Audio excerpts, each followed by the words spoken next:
ಮೇಘಾಲಯದ ಪೂರ್ವ ಜೇಂಟಿಯಾ ಹಿಲ್ಸ್ ಜಿಲ್ಲೆಯ ಅಕ್ರಮ ಕಲ್ಲಿದ್ದಲು ಗಣಿಯೊಂದರಲ್ಲಿ ಸಂಭವಿಸಿದ ಭೀಕರ ಸ್ಫೋಟಕ್ಕೆ ಕನಿಷ್ಠ 16 ಕಾರ್ಮಿಕರು ಬಲಿಯಾಗಿದ್ದಾರೆ.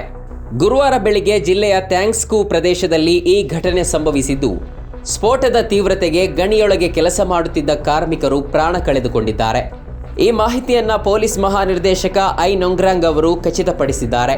ರಕ್ಷಣಾ ತಂಡಗಳು ಸ್ಥಳಕ್ಕೆ ಧಾವಿಸಿ ಇದುವರೆಗೆ 16 ಶವಗಳನ್ನು ಹೊರತೆಗೆದಿದ್ದಾರೆ. ಆದರೆ ಸ್ಫೋಟ ಸಂಭವಿಸಿದ ಸಂದರ್ಭದಲ್ಲಿ ಒಟ್ಟು ಎಷ್ಟು ಜನ ಕಾರ್ಮಿಕರು ಗಣಿಯ ಒಳಗಿದ್ದರು ಎಂಬುದು ಇನ್ನೂ ನಿಖರವಾಗಿ ತಿಳಿದು ಬಂದಿಲ್ಲ.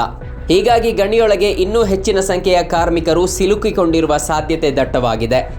ಸುಟುಂಗಾ ಪ್ರಾಥಮಿಕ ಆರೋಗ್ಯ ಕೇಂದ್ರಕ್ಕೆ ದಾಖಲಿಸಲಾಗಿತ್ತು. ಆದರೆ ಪರಿಸ್ಥಿತಿ ಬಿಗಡಾಯಿಸಿದ ಹಿನ್ನೆಲೆಯಲ್ಲಿ ಹೆಚ್ಚಿನ ಚಿಕಿತ್ಸೆಗಾಗಿ ಶಿಲ್ಲಾಂಗ್ ಆಸ್ಪತ್ರೆಗೆ ರವಾನಿಸಲಾಗಿದೆ ಎಂದು ಜಿಲ್ಲಾ ಪೊಲೀಸ್ ವರಿಷ್ಠಾಧಿಕಾರಿ ವಿಕಾಶ್ ಕುಮಾರ್ ಹೇಳಿದ್ದಾರೆ.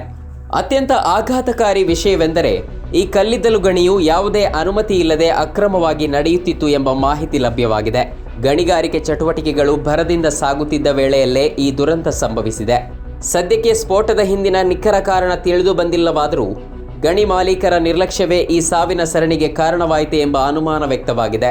ಘಟನೆಯ ಕುರಿತು ಉನ್ನತ ಮಟ್ಟದ ತನಿಖೆ ನಡೆಸುವುದಾಗಿ ಪೊಲೀಸರು ತಿಳಿಸಿದ್ದಾರೆ. ಕಗ್ಗತ್ತಲ ಗಣಿಯೊಳಗೆ ಇನ್ನೂ ಯಾರಾದರೂ ಜೀವಂತವಾಗಿ ಸಿಲುಕಿದ್ದಾರೆ ಎಂಬುದನ್ನು ಪತ್ತೆ ಹಚ್ಚಲು ಶೋಧ ಕಾರ್ಯ ಮುಂದುವರೆದಿದೆ.